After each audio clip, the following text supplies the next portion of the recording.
Hey, what's up, guys? Let me know if you guys can hear me okay. How's everybody doing? Happy Friday. I missed you guys. How's everybody? So this is April with astrolada.com, and I am here with your weekly forecast / coffee talk. So what I do on Fridays is I go over the weekly horoscope from one Friday to the next, and I let you guys know what the astrological weather is like. And I do sprinkle in a little celebrity talk for the sake of learning about astrology and learning about people and their personalities and their life events and all that stuff. So yeah. Let me know if you guys can hear me. I'm still like trying to figure out how this microphone works with live broadcasts. Anyway, so yeah, how's everybody doing? Aries season is beginning. We only have the Sun and Neptune together in Pisces now, and we've got a couple other planets in Aries. Excuse me, I wasn't here to talk about it last week, but we've got Mercury and Venus in Aries. And Aries energy is like super hype, right? It's very active, and Aries energy, it is action oriented. It is about power. It is about aggression.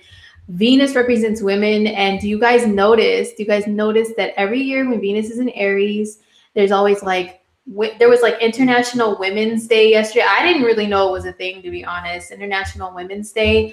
And then there's like women's marches. And then last year, I know there was like a Women's Day to where a lot of women, they didn't go into work in order to protest like equal pay in the workplace. I think that's what it was about. It was last year though. But yeah, Aries is about power, and Venus is the feminine. So there you go. That's why you guys are seeing that stuff pop up right now. And then Mercury is in Aries. So Mercury is our communication. It's our speech. I've noticed people are a little bit more biting with the words, okay, and then vulgarities come out a little bit easier. We have less of a filter with Mercury transiting through Aries too. But let me know how these Aries planets are treating you guys. The Sun is still in Pisces, is still easing away from Neptune, but still, feeling the energy of the Sun conjunct Neptune. So that's pretty, it's spiritual energy. It is connection to the spirit world. It's connection to music and movies and anything that's like fantasy oriented, stuff like that. Sorry. But yeah, I missed you guys last week. I'm sorry I was not present last Friday. I did post, and we have an Astrolada group on Facebook. And I encourage you guys to all go check it out on Facebook. And there's an Astrolada Facebook page too. But I did post in the group last week to let you guys know why I was missing from Coffee Talk last week. As most of you know, I lost my father to cancer last year. Actually, it was just a couple months ago. And now I just lost my uncle, who's my dad's brother, to similar health issues. And then my great uncle, which is their uncle, was just diagnosed with pancreatic cancer and has only a couple days left to live. So yeah, things have been crazy for my family over the last few weeks. So it's been very emotional with all this Pisces water in the air. So I'm really glad to have like Aries energy now present to kind of get energy, get things going again and move along, because when you're a water sign and there's a lot of water energy, it's just, you could drown in your emotions. It's really hard to pull yourself back up. And Pisces season is every year, so water signs, especially Pisces people, and I'm a Pisces moon, and the moon rules family. And Chiron is sitting exactly on my moon. Like today, it's exactly on my moon, but it's been like hovering around my moon, which Chiron could cause pain. Moon is family. You guys get the deal. So I apologize for not being here last week. And also I know there's a lot of you guys that still have readings on standby, and I am still getting through those, getting through my emails and everything. So I haven't forgotten anybody. I'm still here. I'm still on this platform and doing my thing, doing our thing here, our astrology thing. So I just wanted to let you guys know that, not to be like, boo-hoo, woe is me, but because this is business too. You know, I just want to let you guys know I'm back to business. I'm easing back in. So I'm here for you guys. I'm here for you guys today. And also, I'm still taking readings. You know, there's just a bit of a delay with it. But if you have patience, then of course, still book with me. I'm still in business. All right, guys. So what's going on this week? This week, which is the 9th of March through the 16th of March. What's cracking? So the biggest thing that we're going to talk about is Jupiter retrograde. And I will go through every sign for that. There's a couple other little aspects we're going to cover. But Jupiter retrograde is like the biggest one because Jupiter's going to go retrograde actually today, which is the 9th, is when it's like coming to a standstill. And then it's going to be retrograde for 4 months until July 11th, I believe. So like almost exactly 4 months, Jupiter's retrograde. So Jupiter retrograde, you know, Mercury is going to go retrograde at the same time. And Jupiter retrograde isn't the same as a Mercury retrograde. Like Mercury retrograde, there's so many things in our world, in our modern day world today that are ruled by Mercury, that's why we see like so many mishaps and stuff happen.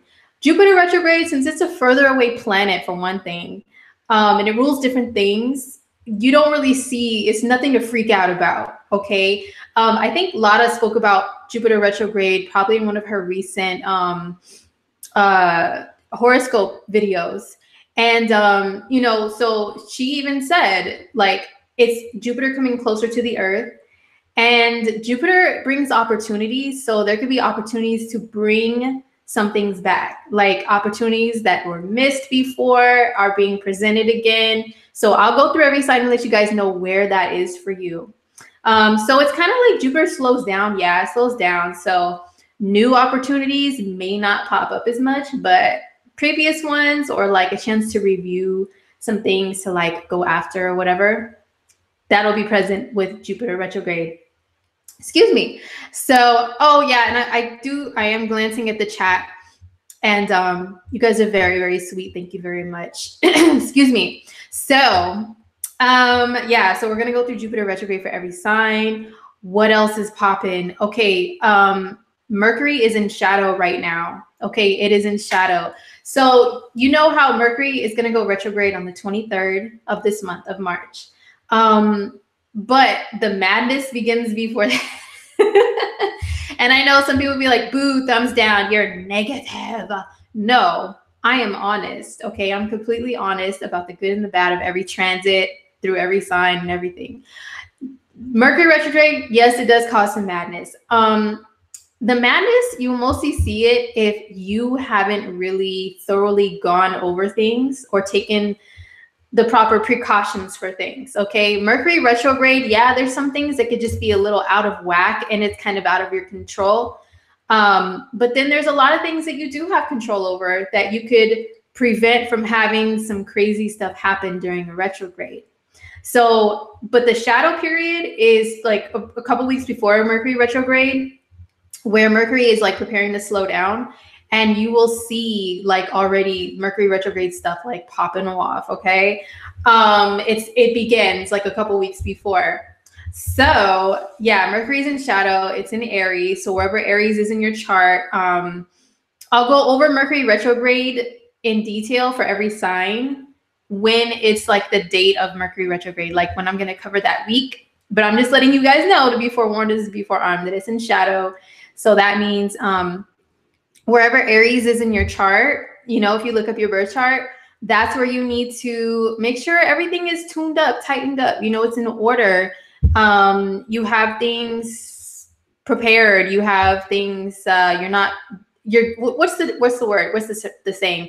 You're dotting your I's and crossing your T's. There, you need to do that. Wherever Aries is at in your chart. So, yeah, and then Mercury and Venus are in a conjunction. They're still in a conjunction. They're like moving side by side together. So that's actually cool because Venus is very creative and Venus is all loving and all this stuff, you know, and then Mercury is how we're communicating. And, you know, let me tell you, Mercury being in Aries is already like, it's vicious, it's ruthless, it's savage. But Venus wants everybody to get along. Venus wants the world to be beautiful. So when she's conjunct Mercury, it kind of calms down Mercury in Aries of how it could usually be kind of like, bah, you know, kind of brash and everything, kind of harsh. She smooths out the harshness of Mercury in Aries. This is only going to be in effect probably until the end of the month, like towards the end of the month. But for right now, this week that I'm covering, yeah, Venus and Mercury together, beautiful for being more vocal and open about what we want out of love too, because Venus does rule relationships and love and all that stuff. And Aries is super direct. Aries flirting, oh my gosh, Aries, they don't even really flirt. Like Aries energy is just straight up, like just straightforward. Like, I want you right now, and other stuff I'm not going to say. But just imagine the directness of Aries with letting someone know how they feel, you know? So it's pretty cool. But also Venus is very creative. Mercury is skills of the hands. So yeah, we can see a lot more creativity. We can indulge in more creativity coming out of ourselves with what we do with our hands, also with our speech and all that good stuff. So that's what the lingering energies are right now. We had a full moon in Virgo. I think I covered that, right? I covered the full moon in Virgo, or maybe I don't know. No, I didn't. Or I don't know. I don't remember. Sorry, guys, but we're coming off of the full moon in Virgo. And then we're building up to a new moon in Pisces, which I will talk about next week. So be here next week for that. Venus is in a square to Saturn on the 13th of March. So Venus is in Aries and Saturn is in the early degrees of Capricorn. And they make a square aspect to each other, which a square is kind of a frustrating energy because it's between two signs that are like so different from each other. So Venus being in Aries, Aries energy wants to charge full speed ahead, head first, not stopping to take precautions and all this stuff. It's just like, no, that's what I want to do. Full speed ahead, right? And it's ruled by, it's represented by the ram, which like puts its head down with its horns out and, you know, rams right into what it wants. And if it ends up bumping its head and hurting, it's like, oh man, maybe I shouldn't have done that.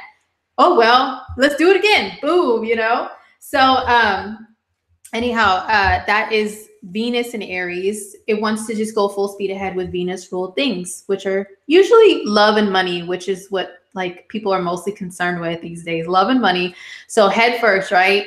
And then we've got Saturn in Capricorn, and Saturn is at home in Capricorn. They both rule taking your time to map things out, plan things out for the long term, really thinking about what you want to do before you do it. So these are different, right? So these are two different energies. So yeah, and Saturn is about restriction and discipline and thinking about the consequences, whereas Aries, all that stuff just goes out the window. What consequences? Who? I don't care. Like, I'll deal with them I'll cross that bridge when I get to it, if I get to it. That's Venus and Aries. So the square aspect is Saturn trying to check Venus and Aries, and Venus and Aries fighting back and saying, no, like I am who I am. And Aries is all about the I am too. Like your natural original self, and not caring if anybody wants to try to steer you away from whatever that is, whatever that means to you. Aries is going to be like fighting back and be like, no, like that's not true to me, you know? And then Saturn tries to like discipline and restrict and mold people, you know, and discipline them. Yeah, I just said that, discipline. But it tries to like mold people into being more upright, and, you know, it rules like the military, right? You know, left, right, left. That's what Saturn wants you to do. So a Saturn square Venus is kind of like a frustrating energy, frustrating conversation between the two planets and the two signs. Saturn square Venus. Yeah. So it's probably going to tell you to pump your brakes when it comes to love, if you're trying to rush into something, because Venus and Aries can definitely rush and like just jump in to stuff, you know, especially with love. Oh my gosh. I dated a Venus and Aries before, and, you know, they are pretty head first when it comes to love, definitely. And they don't always think of the consequences, but it's fun. Like, it's fun for them to fall in love, you know, and just to jump after who they want. The chase, the thrill of the chase is Venus and Aries. And then Saturn and Cap is like, hold on, you might feel some kind of like giddiness of chasing somebody, okay? And then like tackling your prey. But what about the long term? Do you want to be with this person? Do you want to marry this person? Can you build an empire with them? Like, you know what I'm saying? And then Venus and Aries is going to be like, what? Like, that's boring old people stuff. Saturn, leave me alone.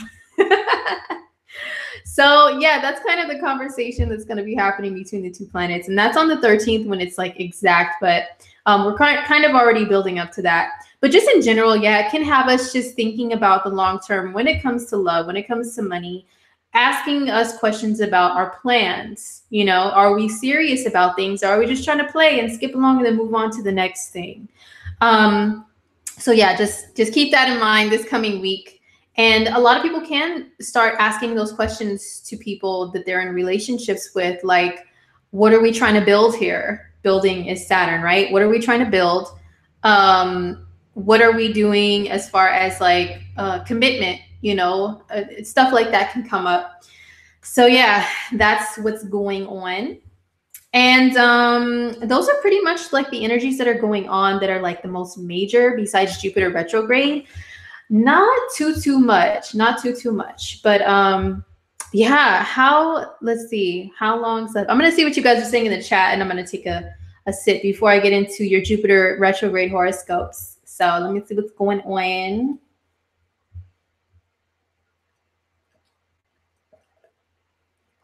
Renee says, I hope the opportunities that I haven't jumped on become available again and better for me. I hope so too, Renee. I'm crossing my fingers for you, girl. Yeah, good luck during Jupiter retrograde. We got 4 months to see some opportunities pop up again. Let's see. Megan says, I have Venus conjunct Sun in Aries. I feel this already. Yep. Because like I said, I gave the exact date of the 13th when it's like at its strongest, but today's the 9th. We're already building up to that. So I'm pretty sure you do. So yeah, Venus in Aries, like Aries season in general. I enjoy it for the most part. Well, for me, it's my 6th house. So sometimes I get sick and sometimes I get like bombarded with work. But the work part, it's like I enjoy work. It's like more work and stuff to keep you busy and keep you active and maybe being active towards your health and everything. So I'm looking forward to it. I'm rocking some red lipstick because Aries is ruled by Mars, which is the red planet. And I was rocking some red nail polish, but it's like chipped now, you guys. So I know this looks tacky and stuff, but hey, I'm still trying to represent my chipped red nail polish, all right? And then I also have my shirt that says, I do what I want. I'll stand up and try to show it to you guys. I do what I want. Yeah, but I don't want to show you guys like my roles or anything. So I'm just kidding. But it says, I do what I want. And it has She-Ra on it. I know I've showed this shirt to you guys before. It has She-Ra from back in the 80s. I love She-Ra. And she's like Princess of Power. I think that's her nickname, Princess of Power. But yeah. So I'm wearing this. This is like a total like an Aries, like a Venus and Aries type of shirt. It reminds me of Venus and Aries. So like girl power, women power, all that stuff. So that's what I'm rocking today to represent. Oh, Chula Chakras, my homegirl is here. What's up? What's up, girl? Okay, so let me get comfy again and get into your horoscopes for Jupiter retrograde. And after that, we'll get into some coffee talk. Oh, I forgot to let you guys know who we're discussing today for coffee talk. So today, March 9th, it marks the 21st anniversary of the passing of the notorious B.I.G. or Biggie Smalls. He was brutally shot down 21 years ago today. So I'm going to go over his chart. I'm going to see relationship stuff with him too, between a couple of ladies that we know he had interactions with, and see why they had, what they had in common or whatever. And also see what was going on the day that he passed. Like, what were the transits going on that day? So we're going to do a little investigating. So yeah, we'll talk about him after Jupiter and Scorpio. So Jupiter and Scorpio, retrograde. So yeah, it's retrograde for 4 months. And it's at 23 degrees right now. So it's going to go back 10 degrees. It's going to go back to 13 degrees of Scorpio. So pretty much it's going to be covering... it's going to go back over the degrees that it was at from going back from February, January, and December of 2017.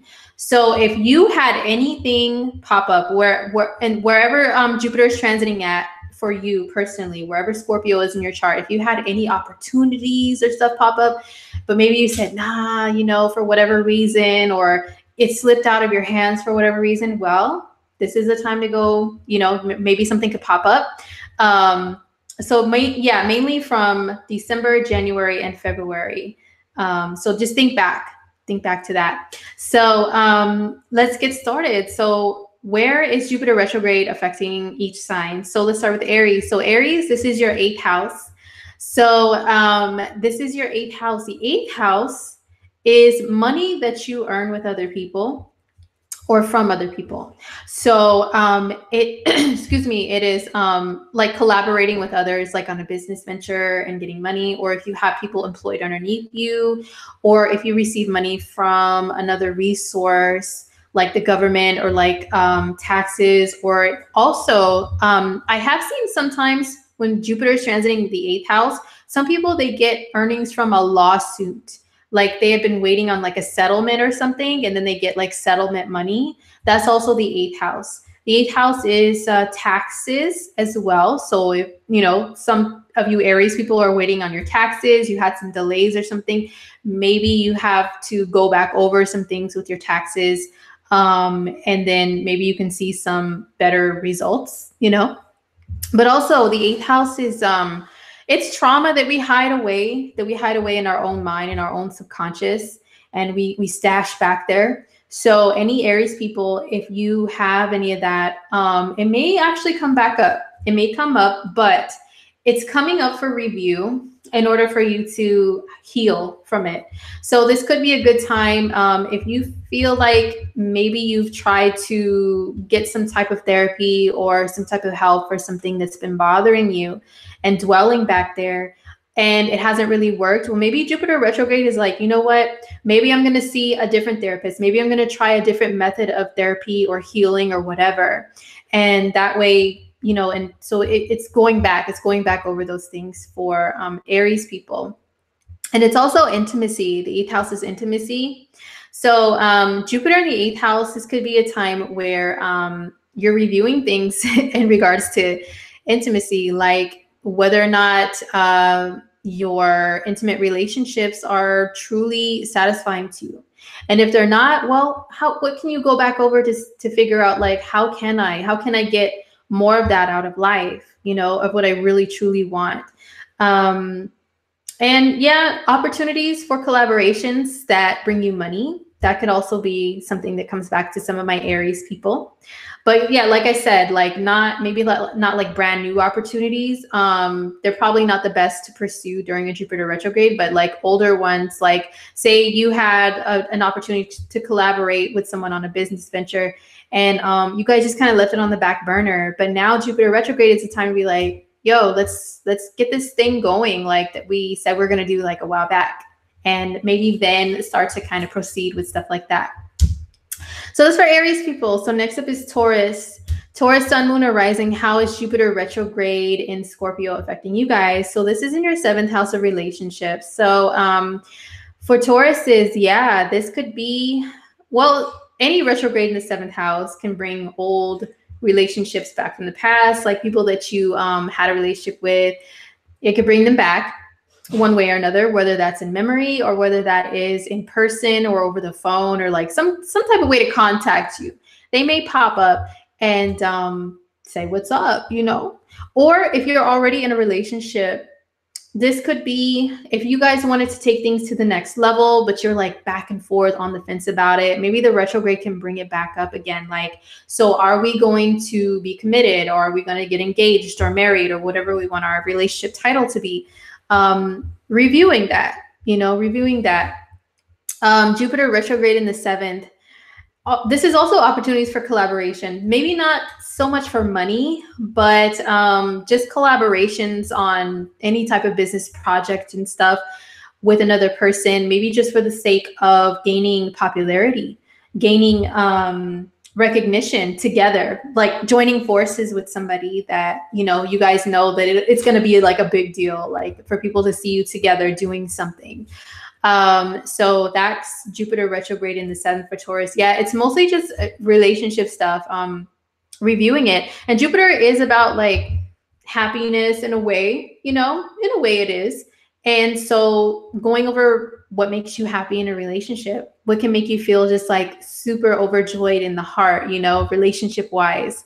And yeah, if old relationship stuff comes back from the past, like actual people, like older partners that you had before, I don't know if it's a good idea to like really pursue something. It could be, I mean, it could be, but it all depends. But it could be just an opportunity to look at the relationship from a different perspective and see why it was you know, why it didn't work out. But yeah, that's Jupiter retrograde for Taurus. So for Gemini, this is Gemini sun, moon, or rising. Jupiter retrograde in Scorpio. This is happening in your 6th house. So this is health and this is work. This is the actual job that you have. So for Geminis, job opportunities, if you missed one before, this could be like somebody calling you back. Hey, Gemini, we got your application that you put in like 4 months ago. And we know we didn't call you back then, but guess what? We're calling you back now. Do you still want the job? Are you still available to work? And Geminis can be like either yes or no, you know, snatch up that opportunity. Yeah, an opportunity to get a new job, a different job, maybe that can come up. Opportunities based around health too. You know, this could be, you know, Jupiter in the 6th house. Yeah, it can have you like more enthusiastic, because Jupiter is enthusiasm, more enthusiastic towards your health and taking care of yourself. It can also have you like Jupiter expands things and puts them under a microscope, or it like, well, not under a microscope, but it's like a projector like screen on the wall, you know? So this could be with your health. Like if you haven't really been taking care of your health, there's a retrograde there that could be like being projector screen, Gemini, like you haven't really been up on the whole health thing and self-care thing. And now you really need to pay attention to this, this, and this. So it could be something like that being brought up again. But yeah, it is definitely work, definitely health, work opportunities. Maybe you yourself, if it's not somebody contacting you and calling you, it's just you thinking about like, what else is there for me to do out there? You know, I've already tried to advance here at this job that I'm already at, and I have pretty much capped out, or there's just nothing left for me here. You know, Jupiter retrograde can bring that up. Like, where else is there greater opportunity for me? So let me go back, maybe review some jobs that like I looked at before that I kind of like set to the side. I kept them saved on my Indeed.com or something like that, you know, Gemini. So some things like that could be coming up for you guys. So yeah, that is Gemini. And One Happy Girl 87 says, I'm a Gemini moon. Just got my first client as an independent consultant as a dietitian after 2 years of being riddled by my girl. Good luck. Represent for your Gemini people. Let them know that this retrograde is not necessarily something to be scared of, okay? Yeah, and actually my husband is a Gemini moon, and Jupiter is sitting at a standstill for him. And he's got an opportunity that's like sitting there on the table that's come back that he had before, but then it was given to somebody else. And now that somebody else may be leaving. So this opportunity is like possibly going to come up, and I'm just like, yo, like come with it, please. That'd be so awesome for us. So yeah, good luck to my Geminis. Ella says, I had a job interview today. Do you think I'm not going to get it because Jupiter retrograde? You're an Aquarius with a Cap ascendant. Wait till I get to Capricorns and Aquarius. That more is going to be a fitting forecast for you, Ella. When I get there, we'll see. Well, you're an Aquarius, and when we get to Aquarius, definitely pay attention to that because it will be covering some career stuff. All right. So next up is Cancer. Cancer, Sun, Moon, or Rising. How is Jupiter retrograde in Scorpio affecting you guys? So this is in your 5th house. So any Cancers, the 5th house It is creating stuff like creativity, creative projects, creating your own path, like your own business, starting it up from scratch, having the courage to start up your business, creativity to start a business, all that stuff. And it's also children, and it's also romance, like dating, like just casual dating is the fifth house. So anything can come back when it comes to that stuff for Cancer people. Cancers, if some of you are trying to have children and maybe you haven't really had any luck, maybe this Jupiter retrograde period can be a time where you try some things again, or you try them differently in order to achieve that. And, you know, maybe it could be possible. Also, when it comes to romance, yeah, you guys are another sign, Cancer, that can have romantic relationships from the past come back to you, or just an opportunity to look at them from a different perspective. If anybody does contact you, it's not necessarily like, oh my gosh, we have to reunite. Like, no, it's probably like, hey, what's up? You know, let's talk about what we had before. But you're seeing it from different eyes now. Like, I'm not sure about that, or whatever it is that you're going to be thinking. It could be something along those lines. And yeah, opportunities for creative projects to express yourself creatively and put your talents out there, Cancer. Maybe you have somebody give you a call back, like an audition or something that you did months ago, and you haven't heard anything, but then they just pop up and call you, like during Jupiter retrograde period. Like, so Cancer, we know you auditioned for us like 6 months ago and we never called you, but guess what? The person that you know had that spot, you know, they dropped out. So what's up? That's just one little example, guys. I know you'd be like, I'm a Cancer and that doesn't apply to me. That's one example. Okay, just take that like hypothetically. All right.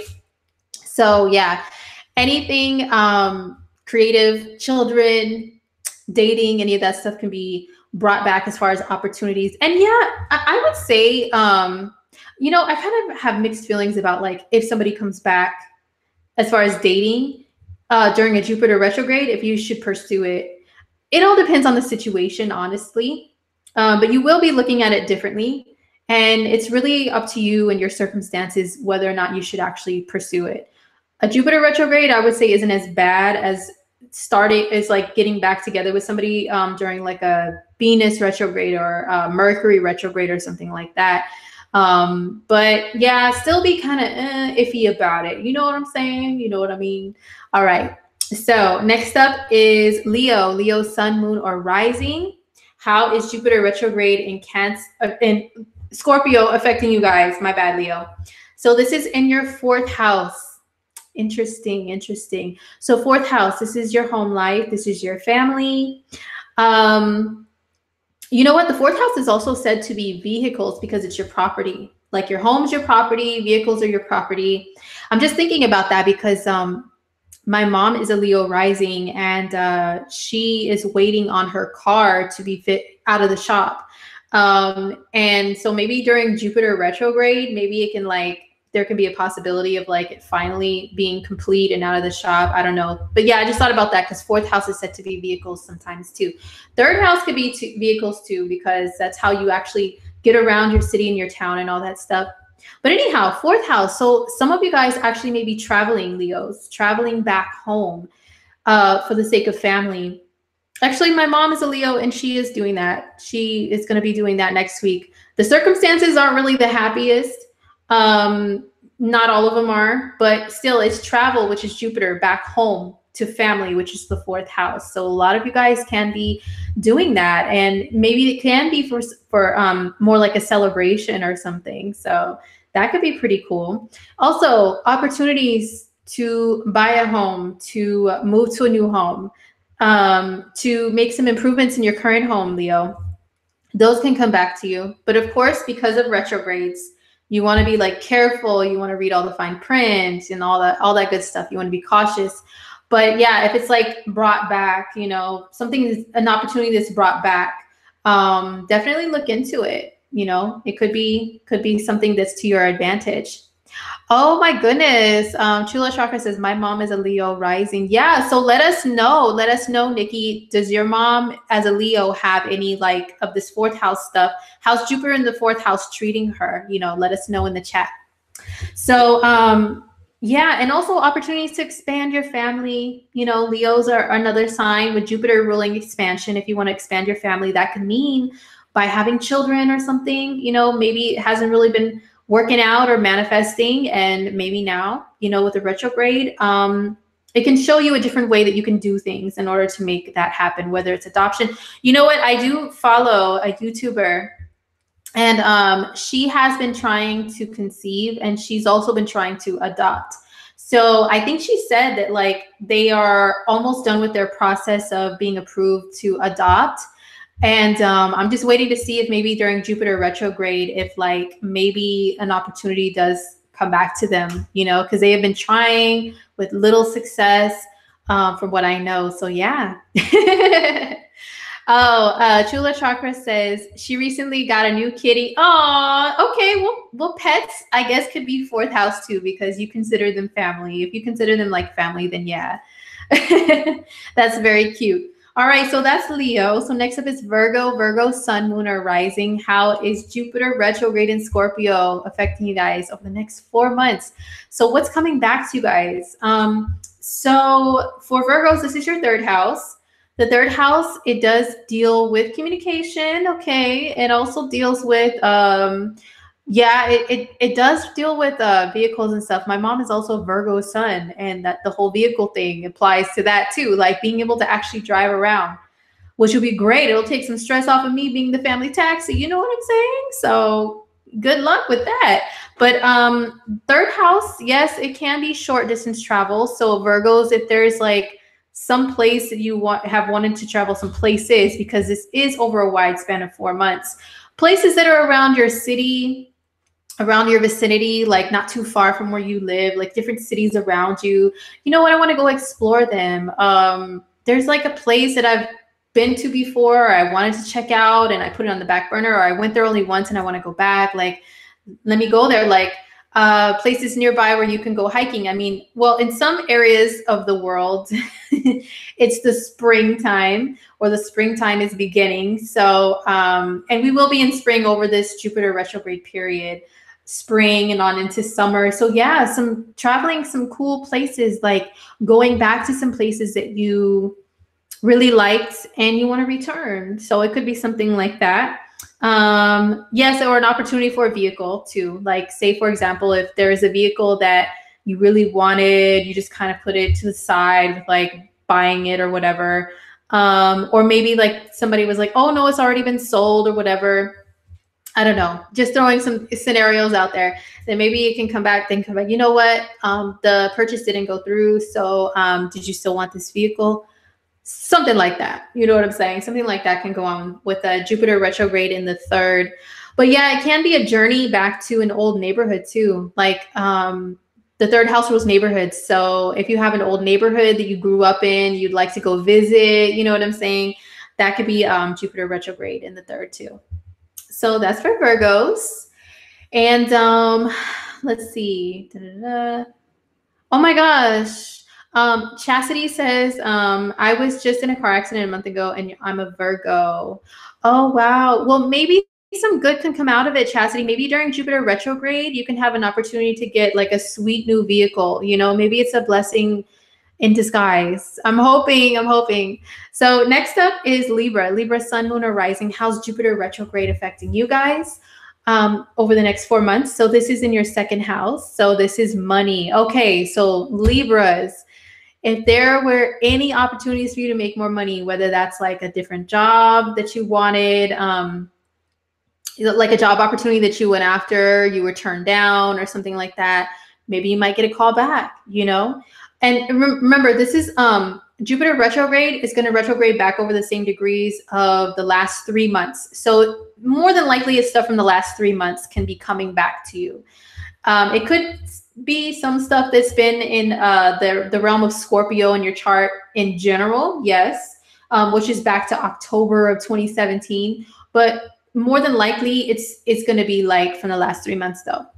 So when it comes to money, opportunities to make money, okay, maybe something can be coming back to you guys. You're another sign, Libra, along with actually all the air signs that could be seeking out greater opportunities too when it comes to your job, when it comes to your work. Like maybe nobody's calling you back, but you yourself are just like, same thing as Gemini, you know, and Aquarius to be going through the same thing where it's like, you know what? Where's my golden opportunity? Where's my golden opportunity to make more money? Because yours is more focused on the money part. Where's my opportunity to make more money? I'm cool with where I'm at, but at the same time, it's like, there's nothing else that I can do here. Like no opportunity for advancement with pay. So where else can I go? You know, what else can I do? And maybe you can think back to, you know what? I used to work at this one job and it was cool and like it had better benefits, better pay, whatever, you know. That's just a little example that you guys could be doing and thinking about. Excuse me. One happy girl 87 says, my partner is Libra rising and wants to sell his boat this summer. If any of y'all are interested, so if anybody's interested, hit up one happy girl 87 if you want a boat. Okay. But yeah, so there you go. Opportunities to make money doesn't necessarily have to mean a job. It can mean like, yeah, selling material things that you have. Maybe you're looking back because retro is going back over at some of your material things, some of your large purchases or whatever. And you're like, you know what? I'm not really feeling this anymore. Like she said, the boat, her man is like, I'm not really feeling this boat anymore. Like doesn't really have a place for me. You know, I can sell it and I can make money. So maybe things like that you guys could be more focused on during this time. And it is a good time to review your material resources, how you're managing them. And yeah, Libra, maybe Libras, look at me stuttering. Libras usually love fashion. Maybe going back through your closet, Libra, and saying like, you know what, I'm not really feeling a lot of these clothes. You know, maybe I can like get rid of some because I'm going back over them. And it's just like, it doesn't really match with, you know, the way I am now. I've evolved so much as a Libra. So, you know, I'd love to go shopping for new clothes, but I got to get rid of this old stuff. So yeah, you could be going through that. Jamie says, I'm a Leo with a Libra rising. I got a new job in January thinking I would get full-time, but only work 16 hours and now graveyard shift. Girl, graveyard shift, boo. It's not for everybody, I'm saying. My old job, I worked part-time. I apply for work every day. Yes. Okay. Well, yes. Keep applying, Jamie. Keep applying. Okay. Because maybe you can have something that you applied for previously actually give you a call back during this 4-month period. So good luck. Yeah. So good luck to my Libra people with your financial pursuits. Next up is Scorpio. Scorpio, sun, moon, or rising. How's Jupiter retrograde and Scorpio affecting you guys? You know what? I'm starting to lose my voice. Let me take a drink.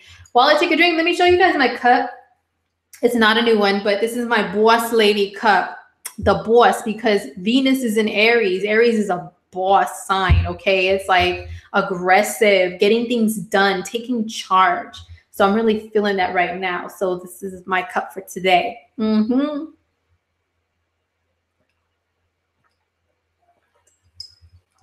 All right. Chastity says, I'm a Libra rising. I was just thinking today I need to go through my clothes and go shopping soon. Woof, that would be very nice.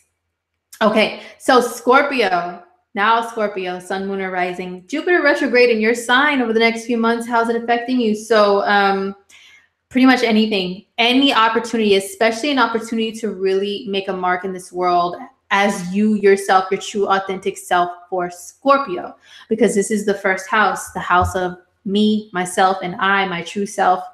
That's what is Jupiter is highlighting. So yeah, if you guys, Jupiter is a planet of, it is a planet of opportunity. So a lot of Scorpios, I've seen some Scorpios start blowing up, okay, getting these promotions, getting like brand deals for like people that I watch on YouTube. You guys know I live on YouTube. Scorpios have been blowing up. And I do know like a couple of Scorpios have said that, yeah, I was invited to this, or I had an opportunity for that, but I said, nah.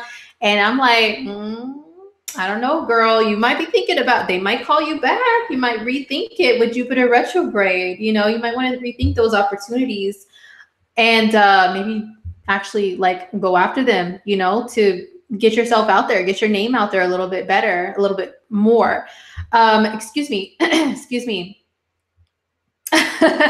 Yeah. So anyway, Scorpio, any opportunity, anywhere, anywhere in life. It could be a job. It could be with love. It could be with money. It could be with recognition. It could be with anything. They could be coming back. Okay. The new opportunities may slow down. Okay. Just being honest, may not be coming to you as much as before. They may trickle in, but it may just be like old stuff from the past, from like 3 months ago, from like 3 to 6 months ago, let's say, for Scorpio people. But yeah, you know, anything that you've had on the back burner, Scorpio, that you know, like you've already started it and then maybe you just put it to the side, but you know it can make you like really blow up with like whatever it is that you do in life. Bring them out now. Bring them out. Bring out the big guns. You know what I'm saying? It's that time to do something like that. I'm taking notes, mental notes on my own advice right now as a Scorpio rising. Like, yeah, do that, Scorpio. Whatever you put to the side, I'm like, oh, I don't know. Bring it out now. Maybe it can work out for you because you can look at it differently. You can revamp, you can revise, you can re-edit, you can rewrite, put it out. All right. So that's for Scorpios. So Sagittarius, Sun, Moon, or Rising. How is Jupiter retrograde in Scorpio affecting you guys? So this is in your 12th house. Excuse me. Jupiter in the 12th is pretty quiet. Jupiter in the 12th, you know, Jupiter in the 12th is also like kind of a guardian angel type of transit. I've seen and heard and experienced it being such. So the 12th house, it rules like the spirit realm, the angelic realm, the unseen, people who are like looking out for you. It can also be hidden enemies, but it all depends on what planet is hanging out in there. Jupiter, I wouldn't say is hidden enemies. I think it's more hidden blessings, blessings that come from out of nowhere, it seems. And yeah, and like you're like, wow, like I feel like somebody is really looking out for me. So you could have some blessings come back that were, you know, your guardian angels are looking out for you and they're like trying to help you out. And, you know, you may have some blessing come back, but also Jupiter is long voyages. Well, it's travel, right? And the 12th house is long journeys and voyages. So maybe you can return back to somewhere that, and Sagittarius love to travel, right? So maybe you can return back somewhere that you have visited before and you've been like, so like aching to go back there, you know, maybe to another country somewhere, like somewhere in the middle of the ocean. Like that's what the 12th house rules, right? And Jupiter is traveling over there, traveling abroad. So maybe, yeah, an opportunity to travel abroad again, to return somewhere. And maybe you see the place from a different perspective, like, you know, excuse me. Gosh, man, my voice is like already going out. I haven't even been on an hour. I'm sorry, you guys. But Jupiter retrograde in the 12th house is also, you know, the 12th house is spirituality. So maybe returning back to going over some spirituality ideals, you know, that you have. And maybe returning back, like say, for example, you haven't really touched okay, like say you're like a card reader or something, right? I'm giving like a more specific example, but this may not to apply to every Sagittarius.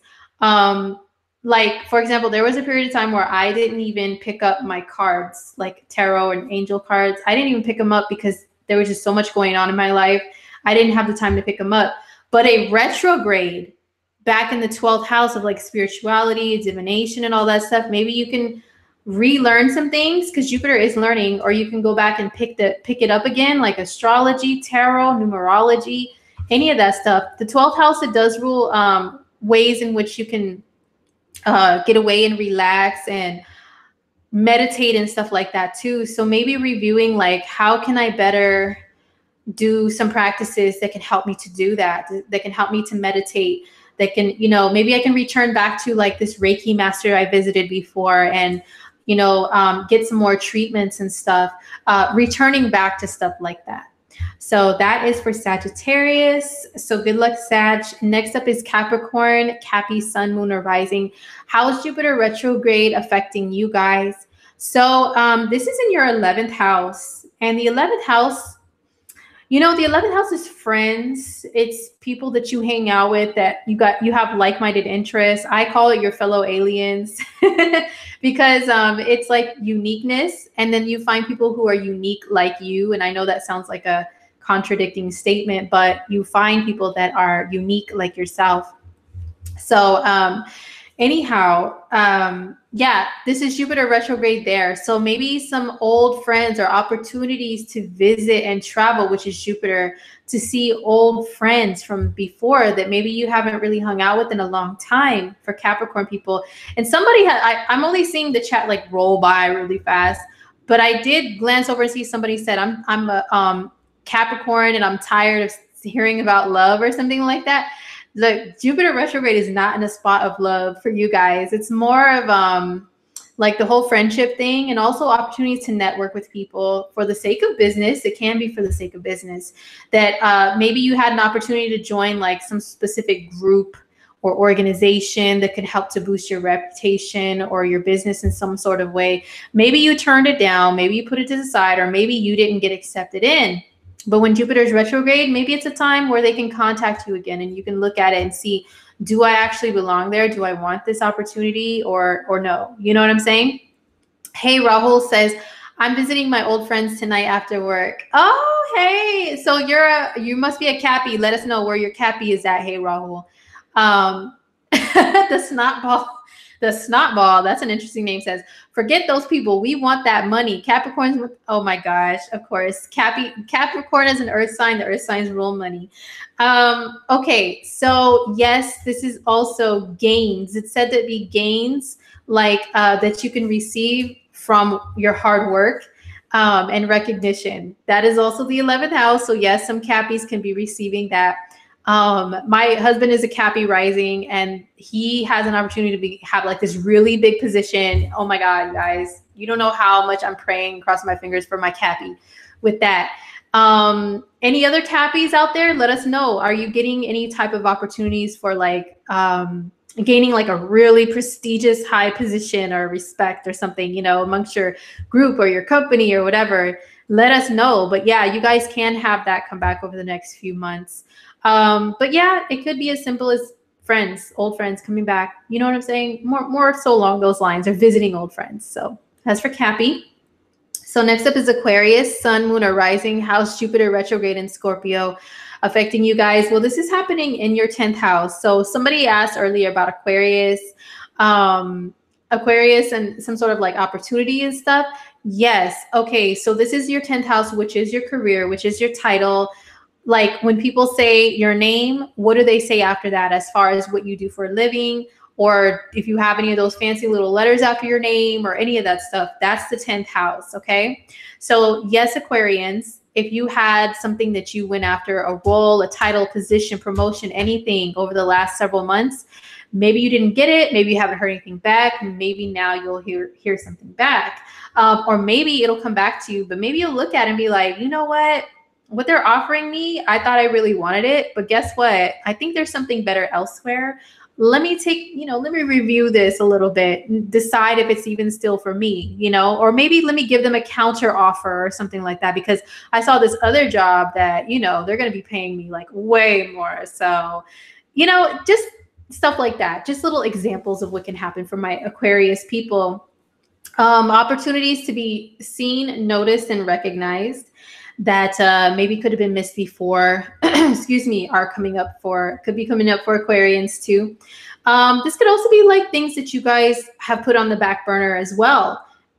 Just like Scorpios, like that maybe you've been working on something and then you stopped, but it can make you like blow up like really big in whatever it is that you do. Now you can bring it back. Okay, let me finish this, let me review it, revise it, bam. You know what I'm saying? Let me put it out there and wow everybody so they can, oh, Aquarius is so great. Oh, yes. Thank you. Yes, I know. Yeah, that's that Jupiter in the 10th house working for you guys. So I hope that works out for you guys, for Aquarians. So next up is Pisces. Pisces, Sun, Moon, or Rising. How is Jupiter retrograde in Scorpio affecting you guys? You know what? I am not centered. This is going to bug my 6th house sun so bad for me saying I'm not centered. Okay. So Pisces, Sun, Moon, or Rising. This is happening in your 9th house. So you guys are another sign that can be having an opportunity to travel back somewhere that you've gone to before and you wanted to reach. Wow. As I'm saying this reminds me. So my oldest son is a Pisces rising, and he hasn't been back home to visit some of our family that lives in other states in almost 10 years. And he has an opportunity to do that now. Unfortunately, it is for like some unfortunate family stuff, but also, you know, some celebrations of like a birthday as well. But yeah, so he has an opportunity to travel back home, you know, and it is far. It is pretty far, which is the ninth house. So some other Pisces, you guys can have opportunities too. Like if you've been wanting to travel, you've not been able to for some reason, maybe the retrograde, because Jupiter is said to be closer to the earth. So maybe it could be, you know, more of a stronger energy to bring about that opportunity. I don't know about traveling to new places, but yeah, returning back somewhere for sure. Also, excuse me, for Pisces, if you guys wanted to do anything to advance as far as your education, maybe you applied to get into a school or something and you haven't heard anything, maybe you'll hear something now, or maybe your application was rejected or something happened with it. Well, maybe now they'll go back over it. You know what I mean? And I'm trying to see something else here. Oh, okay. Yeah, maybe they'll go back over it and maybe they'll give you a call, you know? And also, yeah, so I'm sorry. Jeez Louise. I haven't talked like this in a long time, so sorry, guys. Sorry, my Pisces people. But yeah, opportunity for travel. Also, the ninth house is the house of opportunity. It is a house of greater opportunity. It rules the similar stuff as Jupiter itself. So anything, any opportunity that you guys want, you know what I mean? Any opportunity that you guys want to advance in life, that you want to broaden your horizons, whatever you consider broadening of your horizons, you guys can do that now. Or maybe it's like, once again, it's stuff that comes back. Okay. Maybe it's not new, but it's like something to review again. And that could be anything. You know what I'm saying? It could be like job stuff. It could be just opportunity in general is going to be brought back to my Pisces people. So that's pretty awesome. Yeah. Oh, I'm sorry to hear that. Pisces in the middle of a bad breakup. Much needed, but difficult. Well, you know, maybe Jupiter retrograde could be a time where you can go back and, you know, look at other things that you can do with your life to kind of distract you away from that breakup, and maybe, yeah, like take on some other opportunities like for yourself and not really worry about another person, you know? And of course, they always say the best revenge after a breakup. Well, there's a few sayings that they say. I'm not going to say all of them, but one of them I'll say the best revenge is success. Okay, so Gail, girl, maybe go after some kind of thing that can bring you some more success. And then this is after a breakup, your ex can see, wow, look at her doing good, and feel all jealous and stuff. Okay. All right. Oh, Nikki, yes, that's crazy. You said your dad is a Pisces 311. Well, happy birthday to your pops. Yeah, my pops was a Pisces. His birthday was 2 days ago. And that ends the forecast, but I have like a spiritual story to share with you guys. It's like really cool. And then I'm gonna get into some Biggie Small stuff. So if you're tuning out because you're done with your forecast or whatever, then thank you for tuning in, and I hope to see you next week. Hit me up for a reading. Email me. My readers page is below on astrolada.com. And yeah, I hope to see you guys soon. But I wanted to tell you guys a story really quick that's like totally spiritual, totally Pisces, totally Sun conjunct Neptune in Pisces. Okay. So yeah, as I just said, like, you know, my dad's birthday was on the 7th, which was 2 days ago of March, and the Sun was conjunct Neptune that day. So that day I ran out of gas. I ran out of gas very close to my house though. And so I was prepared to just like walk home, get my gas can, walk to the gas station and soldier on. That's what I had in my head. Well, here comes swooping in some guy, and pretty much he offered to help me out, you know, for free, like with some gas. And I was like, okay, sure, sir, I guess, you know. And he brought back some gas in a gas can. And as he's putting it in to my car, we started conversing about vehicles. He told me he buys old vehicles and fixes them up. And I'm like, yeah, my dad used to do that too. There's a lot of stuff he said about himself. And I'm like, my dad used to do that. Or, you know, like it reminded me of my dad. And this was on his birthday. So anyway, the guy helped me out. I offered to pay him back $5 for gas. He said, no, it's cool. Like I help people out all the time. Just on the side of the road. You know, if it were my kid, I would want somebody to help my kids. So I just help people. And I was like, wow, okay. And I was like, okay, yeah, maybe my dad, like, you know, sent this guy to help me. He came swooping right in, I'm telling you. And then I went to the gas station, and as I was pumping gas, I noticed that there was a feather on the ground. And it was a pigeon feather, and it looked like it had been plucked out in like a pigeon fight or something. So and it was dirty, and I just kicked it, and I was like, whatever. But then I stopped myself. I'm like, wait a second. I remember people saying that when you find a feather, it's a sign that like your angels are watching you or loved ones are looking out for you that have passed on or something like that. And I was like, okay, like I want to believe that, but it's just a dirty old pigeon feather, right? So I'm like, I got in my car, I drove around the gas station like a nutcase, looking at all the other pumps, and I'm like, does any other pump have feathers? Like, where's this pigeon that fought? You know, there's got to be feathers everywhere, right? No, there were no other feathers at no other gas pump, just at the one that I was at. So I was like, okay, all right, Pops, you know, I hear you, I see you, thank you. So my dad used to come to my rescue all the time. I used to run out of gas all the time when I would drive when I was young, and he would have to come to my rescue, and he would be like grumbling about it, but he would still be always right there. So I think that was, you know, him looking out. And, you know, Neptune and Pisces, they do rule the angelic realm and all that stuff. So the portal was really open during the Sun and Neptune conjunction transit. Let me know if you guys have any similar stories about like connection to the spirit realm, connection to angels or anything like that. Like I want to hear them. So put them in the chat, put them in the comments. But yeah, I just thought I would share that with you guys because this is like a whole spiritual thing here that we got going on and stuff. But yeah, I was really emo like about it being his birthday, but then, you know, that happened. So it was cool. So anyway, guys, yes, Kim, girl, thank you. Kim B says, stop driving without gas. It's a Pisces thing. We're very absent-minded and tend to do stuff like that. Okay. All right, guys. So now let's get into the Notorious B.I.G. Let's get into his chart and see what was going on the day that he passed. Let's see what was going on with him and Faith Evans and Little Kim. Okay. All right.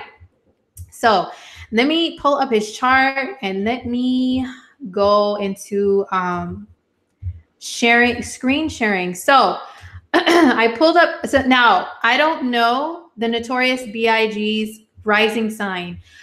If you guys have a feeling about his rising sign, let me know. I haven't studied enough interviews to get a feel, but like my intuition was telling me like it could be maybe Pisces rising.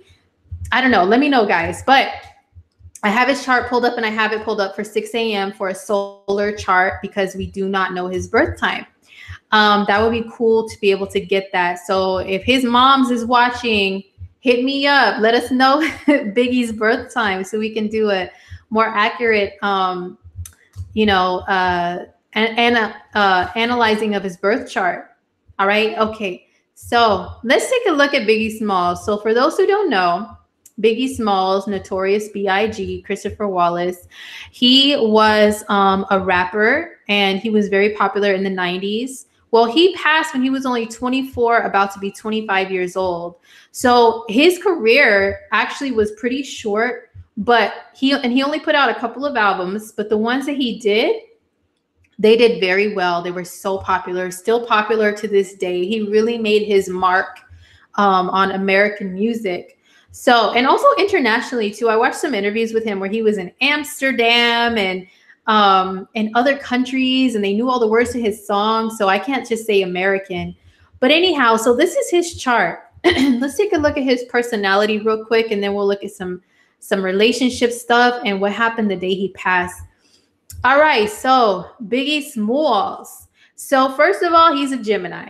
Okay, so that's the first thing we will notice about him is a Gemini. And if anybody is a fan of music, especially hip hop music, rap music, you know that Gemini, a lot of artists have Gemini energy because Gemini, it rules communication, it rules words, it rules being able to put words together very quickly, having quick wit.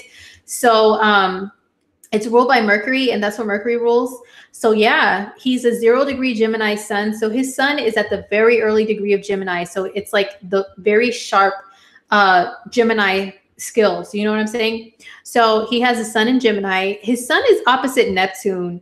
Neptune is a planet that is very, maybe that's why I was thinking Pisces, maybe of his rising sign. Maybe it's the sun opposite Neptune that I was intuiting from him. But because he has like a very gentle side, you know what I'm saying? And very gentle side, very dreamy.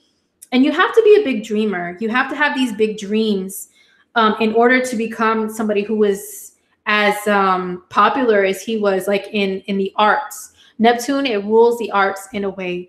And he would tell his mom that the music that he's doing is going to make them a lot of money one day. And she said she would laugh about it. But he was definitely a dreamer with that sun in opposition to Neptune. Neptune also rules escapism. And yeah, he was a big time smoker. Okay, so we know that part. And sun opposite Neptune people tend to turn to substances for escapism, indeed.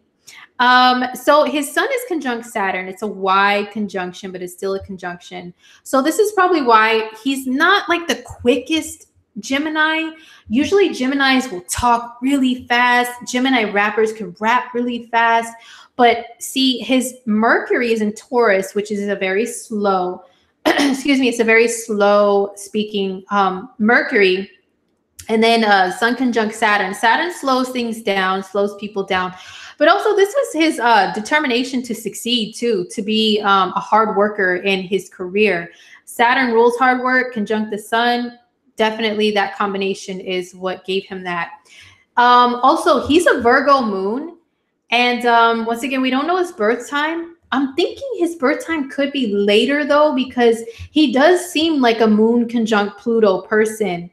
If he were born in the evening, it would count more as like, I believe it would count as like the moon conjunct Pluto. Yeah, because this is 6 a.m.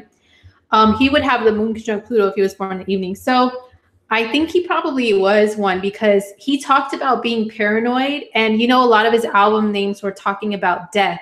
Pluto rules death, like ready to die. You're not somebody until somebody kills you. Life after death, all this death themed stuff. So I think he was moon conjunct Pluto, but a Virgo moons are hilarious, right? And they're also witty because they're ruled by Mercury too, very mercurial. They can make fun of people, talk about people, like come up with like things to say, like very, you know, easily. So yeah, he's a Virgo moon. That gave him a sense of humor too, of being a little bit goofy. And also he has Venus and Mars in a conjunction in Cancer. Okay, so Cancer is the energy of mothers. And people with Cancer energy, they will like ride or die for their moms. Their mom can do no wrong. Cancer energy is like the water boy. You know the movie The Water Boy with Adam Sandler? How he's like, but mama said. That's Cancer. They will do anything for their mom, stick up for their mom. So Venus and Mars in Cancer, that's why he was so close to his mother. And also, this is why women found him irresistible. Now, not to, we all have seen the Notorious B.I.G., right? He's not what you would call your classically handsome dude, right? Not saying he was hideous, but he's not like the standard of like handsomeness, okay? But he still was able to pull the ladies, and some gorgeous, beautiful ladies too. They loved him. And Faith Evans, who was his former wife, even said that he had this appeal to him that seemed like very warm and like almost fatherly, but not like in a twisted way, you know what I'm saying? But like, you know, that's how she said it seemed. Like he would take care of you.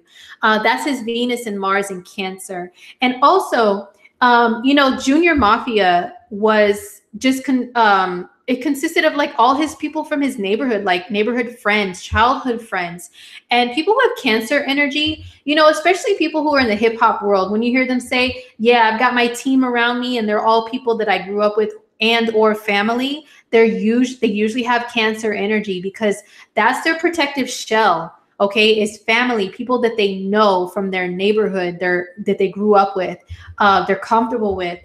And so that's why he brought up Junior Mafia, Little Kim. Those are people from his hometown. So that's because of his Cancer energy. Also, let's see. Okay, so I have his chart up. This is March 9th, 1997. This is unfortunately the day that he was gunned down. It was like in the early morning hours though. So check this out, guys. I look at the transits. Okay. Now with Gemini, with this being a solar chart, Pisces is the 10th house. So there was a stellium in his 10th house. And of course, you know, his passing was very, it was very publicized. And the 10th house could be your life being publicized, you being like seen by the public a lot. So that was going on there. But what I also found interesting is this. Mars conjunct his Pluto. Okay, 29-degree Mars in Virgo conjunct his Pluto at 29 degrees of Virgo. Now, Pluto can rule death. And I'm not saying anytime you go through a Mars and Pluto conjunction transit that you're going to die. But this is unfortunately how it manifested for him. Mars can rule violence, Pluto can rule death, and Pluto can rule violence too. Really heavy violence, bruising, abuse, all that stuff is Pluto. And Mars is action and aggression and things being inflicted upon you. So that was an exact conjunction that day. Okay. And then also check this out. I always look when somebody has a really significant life event, I look for eclipses too, because they will bring some stuff on. Look at this. 1997, March 9th, 1997, a solar eclipse at 19 degrees of Pisces.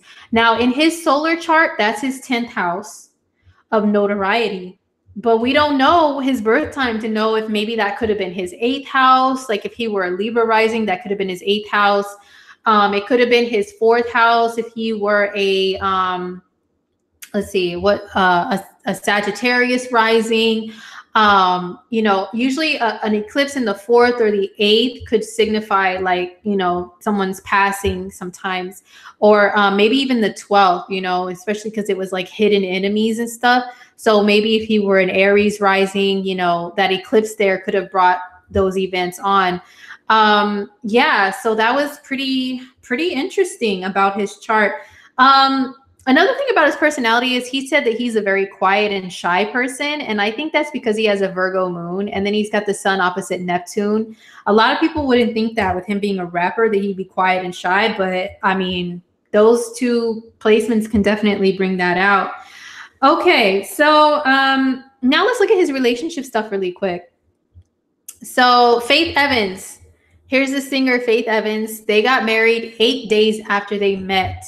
Why did they have such a connection? Well, first of all, they were both Sun conjunct Saturn and Gemini. So they had a similar energy that they understood about each other, right? And then also she has Venus and Mercury in Cancer, and he has Venus and Mars in Cancer, 4 and 5 degrees. And then she has 5 and 10 degrees. Yeah, so his Venus and Mars were conjunct her Venus and Mercury. That's pretty cool. And their Venuses are like, okay, and Mars on Venus, especially in a synastry, is super strong. It's like really strong for attraction, especially between masculine and feminine. Like, yeah, because that's what they both rule. And it's like a very strong physical attraction too. And then also check this out. Well, it doesn't show the south node on the astro theme, but her north node is 7 degrees Cappy, but her south node is 7 degrees Cancer. So her south node and his Venus and Mars are conjunct. Whenever you have a south node and someone's personal planets conjunct, you feel an instant attraction to them. You feel like you're comfortable with one another. You've known each other before. And since the south node rules past lives, it's a possibility that you could have been connected before. So that's why they got together so quickly. Also, her north node is 7 degrees of Cappy. Well, his Jupiter is 7 degrees of Capricorn. So a north node conjunct somebody's planets, it does mean that in this lifetime you get together quickly too, because you feel like they're a part of your current destiny. And I guess you could say that his Jupiter did boost her north node, because she was famous on her own with her own talents.